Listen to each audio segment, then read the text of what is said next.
Assalamualaikum! For today's video, mag-eksperimento tayo nitong fishball at gawin nating roti. Hindi ko na nga naipakita yung pagcha-chop ko ng sibuyas. Dalawang klaseng sibuyas po yan, puti at yung pula. Hiniwa lang po natin ng ganyan yung fishball. Pagkatapos ay magdidiktik na po tayo ng bawang.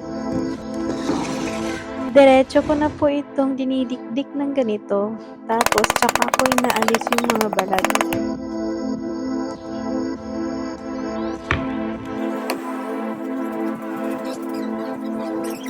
At pagkatapos ay kumuha na nga ako ng malunggay dito lang sa halaman namin.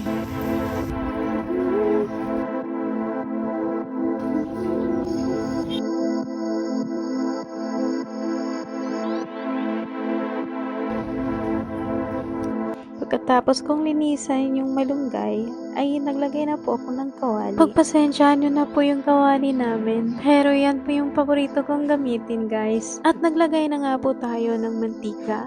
At inihulog na rin natin yung hiniwa-hiwa nating fishball.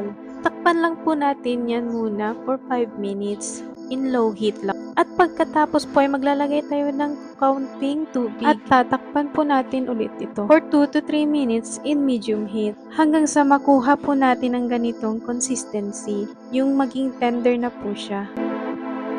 At pagkatapos nga ay mag-uumpisa na tayo sa paggawa ng kanyang sauce sa parehong kawali. Naglagay na nga po tayo ng mantika at pinainitan at nilagay na po yung mga hiniwa nating mga ingredients.